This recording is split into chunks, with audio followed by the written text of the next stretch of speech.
I'm standing there, right? I look at him in the eyes and I said, I'll be honest with you. This is the third time, or third time, however you want to take it, that I've survived a snuff film. Alright? I'm impervious. That's what I looked at him. I said, just like, you know what he says? He goes, we'll see. Yeah. Yeah.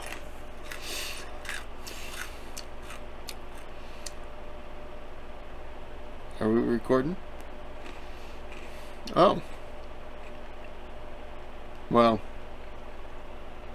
How long have we been recording? Uh-huh. So, we're gonna go ahead and jump into the video. Because this is the final video of the thing, and this guy is still here. So, here's a year. To a kingdom builder making 6 figures a month. Better question is, what would you do with that kind of wealth? I don't invest it in plastic. So this is the final part. It's a 15-minute video. I'm still eating the honey wheat pretzels, which I still don't know how I feel on these because it's a sweet pretzel. It's throwing me off, man. So this is the diplomatic revelation. In case you guys don't. You close your eyes during the video, which a lot of you do, I understand. So let's just go ahead and jump into the video. That didn't make sense. Video time. Yeah, I'm eating cream cheese with these. I apologize. In the 1740s, many European states were astonished at the outcome of the two Silesian wars, both in terms of speed and success. The at best minor principality Prussia took on Austria, the Holy Roman Empire's strongest dynasty and one of the critical great powers of the European continent. Dynasty. Prussia was one of the many German principalities. It wasn't the wealthiest, it certainly didn't have the most resources, and its disjointed territories did not hint at it becoming more than a historical footnote of the Holy Roman Empire. The success also made it a prime target for its enemies, who had not forgotten nor forgiven Prussia, and especially its King Frederick's conduct.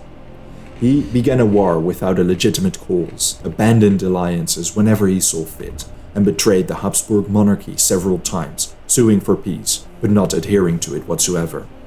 At any rate... Yeah. So far I found out that Frederick the Great is a piece of shit. He was a gambler. Fortunately for him, in case of Silesia, it had paid off. And through this conduct, Prussia defeated Austria. However, Prussia's victory wasn't necessarily the result of great strategic insight and resolute leadership, at least not initially.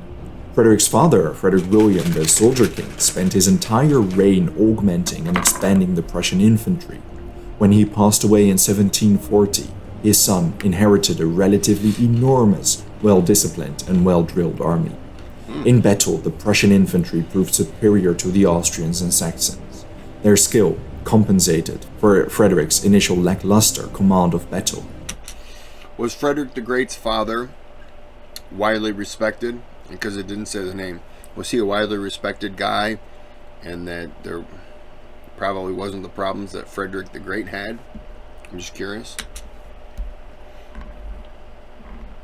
For example, during the April 1741 Battle of Mollwitz, the Prussians were put on the back foot, and Frederick's general, von Schwerin, recommended the king to flee the battlefield, which he promptly did.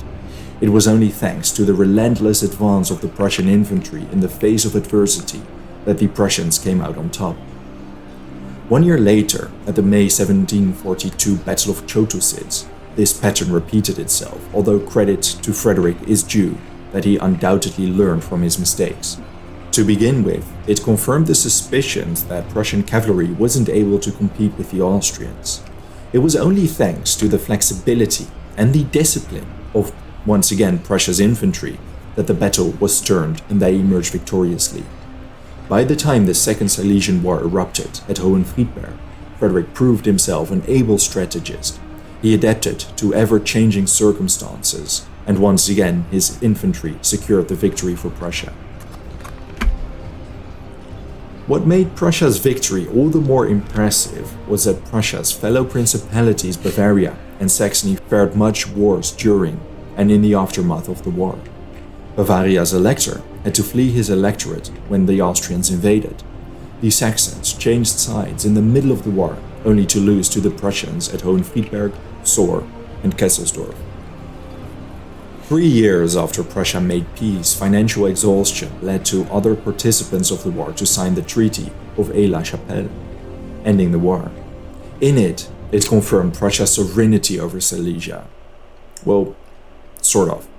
Despite the acquisition, Prussia's adversaries were already plotting how to seize Silesia and tear up the entire kingdom, which had humiliated both Austria and Prussia's wronged allies. Austria felt especially vicious. Frankly, the 8-year-long peace that followed was nothing more than a truce. Of course it was.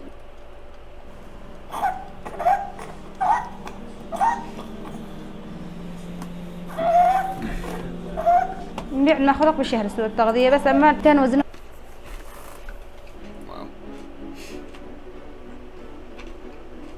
Destroying Prussia became the foremost objective of the Habsburg monarchy. This anger is understandable if we consider Silesia's qualities. Thanks to its well-developed agricultural and textile industrial infrastructure, its abundance of resources and minerals, and its size, nearly 1/3 of the size of England, it was a significant loss. Relatively speaking, Silesia contributed the most to the Habsburg monarchy's coffers, around 25%. Its 1.1 million inhabitants added 1/3 to Prussia's population, and thus conscriptable men. Under Prussian rule, the province contributed nearly half of the crown's revenue, not to mention its strategic geographic value. Its loss caused the Habsburg monarchy to lose its influence in northern Germany, while Prussia gained a springboard to Prague and even Vienna. In addition, the many fortresses were robust and welcomed frontier defense. I won't go into too much detail, but the sources in the description offer a very detailed account of Austria's reorientation of foreign policy in the aftermath of the war. Christopher Clark provides a neat overview. In short, championed by the youngest cabinet member, Count Kaunitz, rapprochement with France became official Habsburg policy.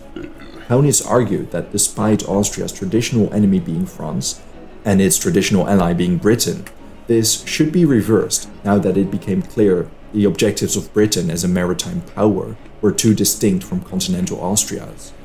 Additionally, the multilingual nature of the empire was a weakness, and the Habsburgs should focus on the German lands. Kaunitz's proposal was twice as long as the proposals of the other ministers combined, and he was on his own. The proposal was controversial, bold, and radical, but Maria Theresa decided to embrace it nonetheless. Kaunitz rose through the ranks during the following years, becoming Austria's ambassador to Versailles and becoming the Habsburg monarchy's state chancellor in 1753. He preoccupied himself with smoothing things over with their traditional enemy, France, and he did, successfully. The Habsburg monarchy also found a sympathetic Russia, whose Tsarina Elizabeth and her advisors were alarmed by the sudden rapid rise of Prussia, especially its potential expansion in the Baltic. Using the Duchy of Prussia as a springboard wasn't sitting well with them. 2 years before the war ended, Prussia had already signed an alliance with Austria, explicitly mentioning how the Hohenzollern monarchy was to be partitioned in case of its defeat. King August of Poland, doubling as Saxony's elector, also continued his alliance with Austria. Sweden too eagerly joined the Habsburgs, for they stood to regain Pomerania in northern Germany. Militarily, Austria enjoyed multiple reforms. The most striking and essential for the 7 Years' War is its reform in artillery. The Austrian prince Joseph Wendel von Liechtenstein personally financed a radical improvement of the artillery wing of the Habsburg army. When they saw combat again in 1756, their adversaries definitely noticed it was not the same Austrian army they faced during the Silesian Wars.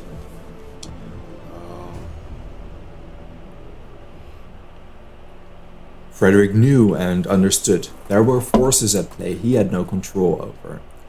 Sure, he had won, but his victory arguably landed him in more dangerous waters. Before the ink of the peace treaty was dry, he already began preparing for the next war, dryly remarking, "The ant amasses in summer what it consumes in winter." He spent the 11 years between the Second Silesian War and the 7 Years' War outbreak improving his army.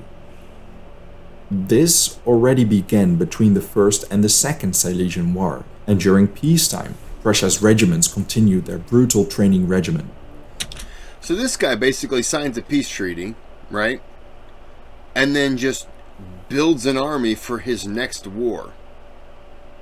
So yeah, it is. It's a peace treaty.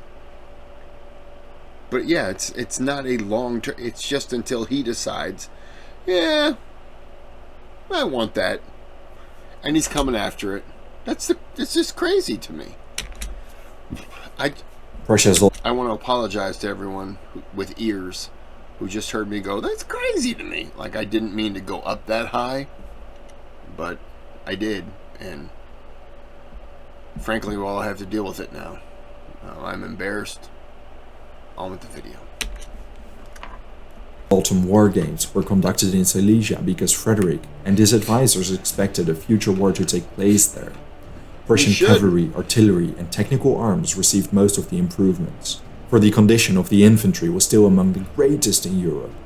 Frederick knew this and also became a little bit complacent. He mistakenly believed whenever his infantry advanced, he would emerge victoriously. But reality would soon prove him wrong. Besides this, peacetime saw another radical shift in Prussia's military. Frederick drilled his cavalry so that its quality became unparalleled in Europe. He did this the same way his father had prepared the infantry. Soldiers had to ride their horses daily, even in peacetime. It was a... I gotta say, he seems like a pretty smart military guy. Am I getting this wrong? I mean, like,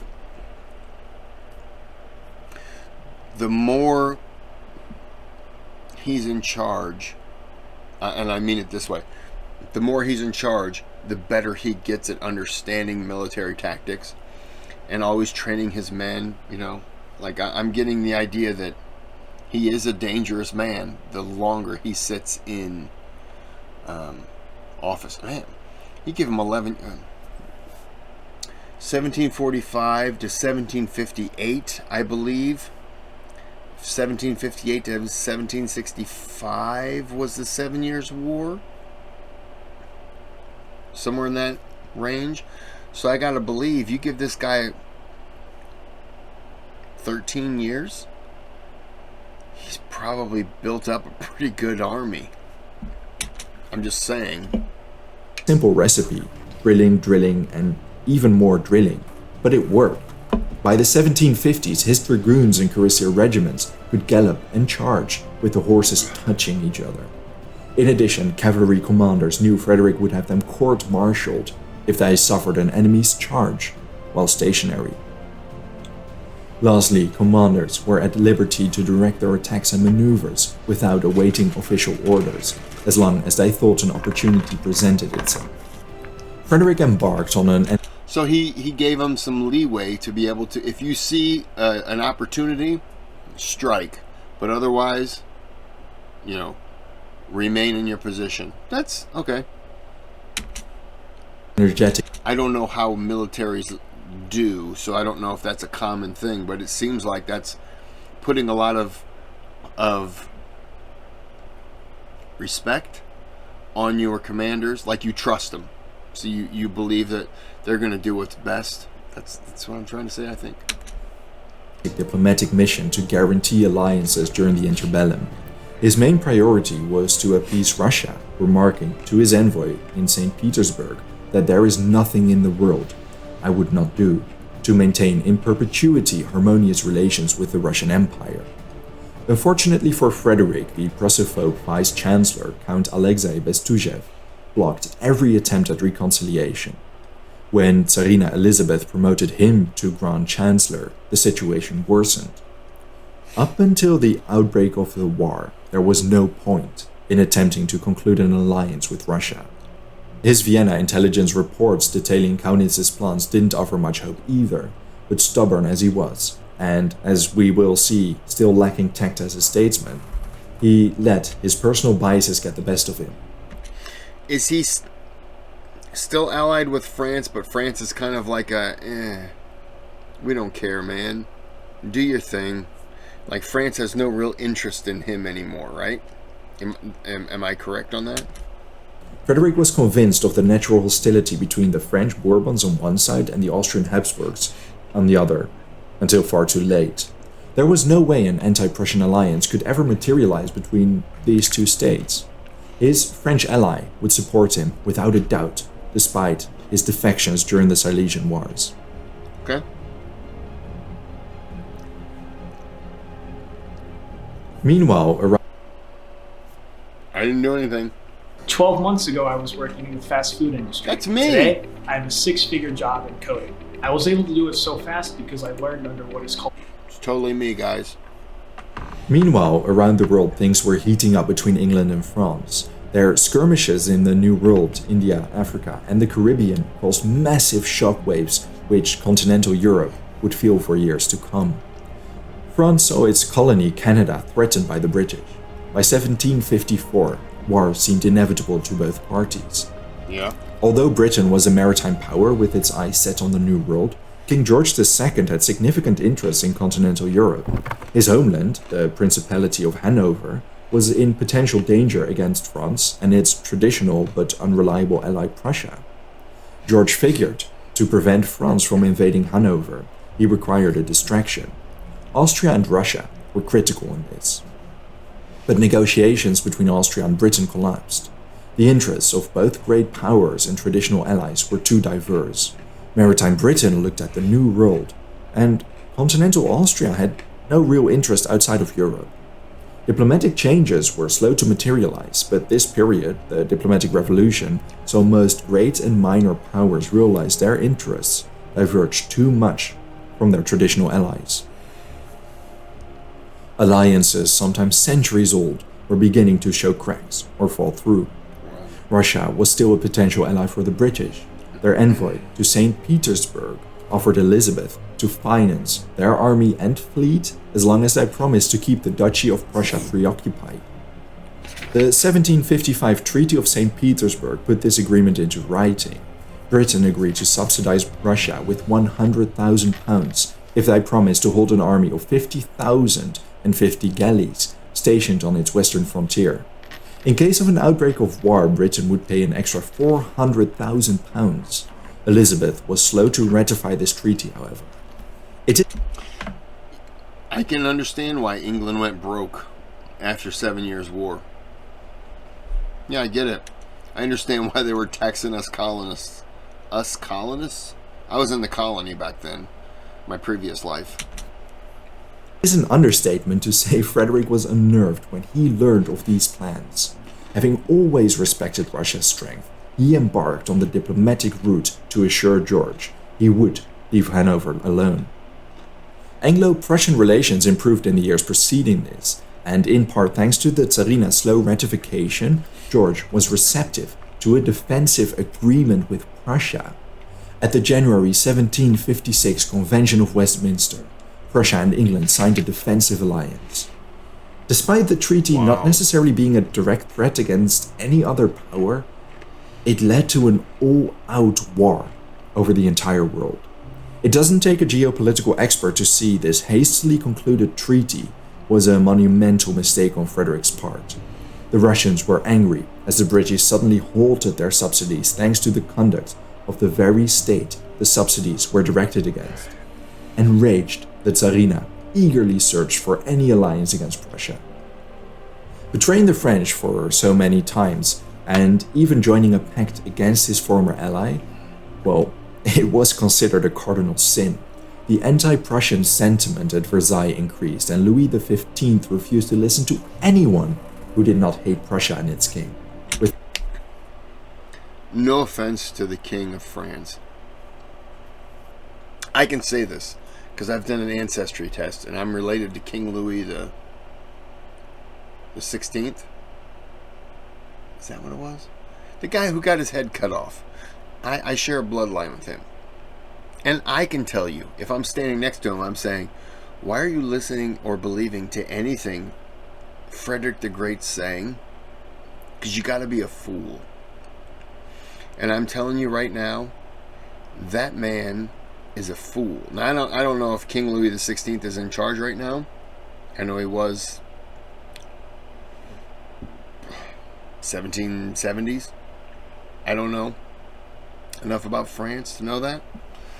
But anyone who believed when Frederick said, "Hey, I'm on your side," or "Hey, I got your back," it was pretty much, you instantly knew right then, all right, we're going to be fighting him in about a week. The Habsburg attempts to reconcile their relationship with Versailles, Frederick's acts were the final push France required to consider Austria as its ally. Things moved very rapidly. 3 months after signing the Treaty of Westminster, France signed a defensive alliance with Austria. Both parties promised each other significant military aid in the event of an attack against one of them. Russia obviously learned of this and happily joined them, becoming the leading proponent of an all-out war. Prussia was, quite literally, encircled. Now the Triple Alliance of Austria, France and... But does that put England on the hook for an agreement with them? Does that mean that England now has to defend Frederick? Russia agreed that they would reduce Prussia to the Margravate of Brandenburg. They would share the rest of the territory among them. These aims weren't too ambitious, considering it was 3 great powers facing a much smaller, not real great power. Britain's theaters of war were on the other side of the world, and there lay Frederick's Prussia, isolated in Central Europe, surrounded by 3 enemies. And each of these enemies had a bigger army than Prussia had. Yeah. War was returning to Europe, and everyone knew it. This video is an epilogue on my series on the first 2 Silesian Wars. After these events, the 7 Years' War broke out, which will be covered from the Battle of Lobositz all the way to the end. Thank you very much for watching this video, and the entire documentary about the first 2 Silesian Wars. I'm really looking forward on covering. God damn you, man! Now I want to know what happens in the 7 Years' War, and I'm pretty sure that Prussia gets screwed over, because, you know, well, let me take that back.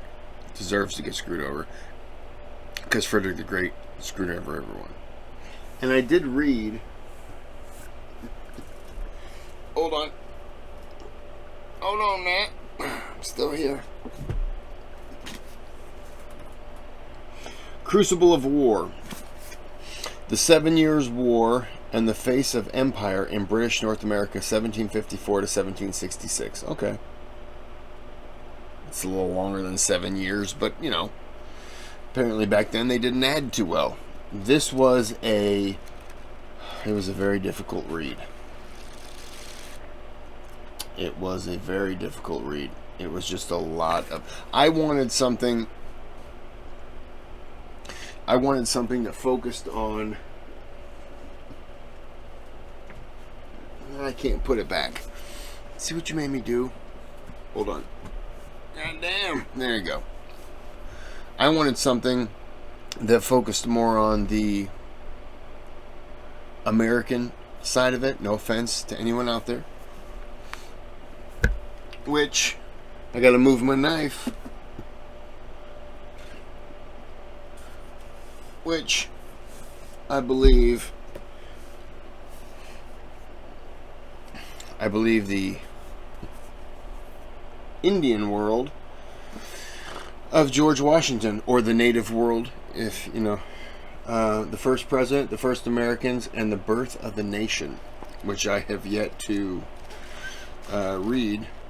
Judging by the books that are behind me on the shelf, I have not read those. The books that I have read are down there, and they're on their side like that, and they're hidden. Now I want to read this, even though Prussia is not going to be mentioned. Would you guys watch a video of me just reading a book out loud? It'd be a terrible video. Anyways, I am going to carry on the Frederick the Great video. There was a 7 Years' War video that I saw. Yeah, the Battle of 1756, outbreak of the 7 Years' War. I will definitely jump into that. 1756, 1763. And these people just, you know, this whole 7 years thing, even though that is 7 years, but what's this? I don't know what this is. Method.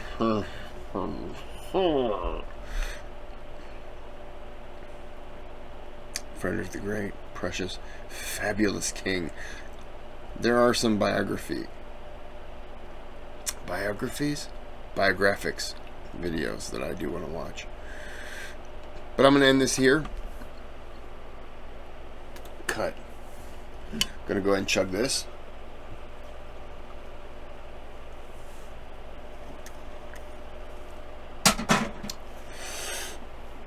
All right.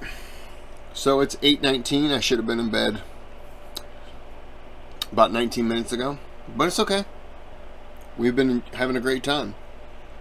So I'm going to suffer through this for you and for me. And I want to jump into the next one, the 7 Years' War, because I'm curious to see what I know. What the 7 Years' War was in America. It was just us fighting the French, but I'm just curious more what it was world round, because I read it on there, but I didn't really pay attention as much as I should have, which is a terrible thing to say. But we're going to go ahead and end this video here, and this is really good. For some reason, I didn't have a problem with the rest of the videos understanding him. Maybe I just kind of got used to it.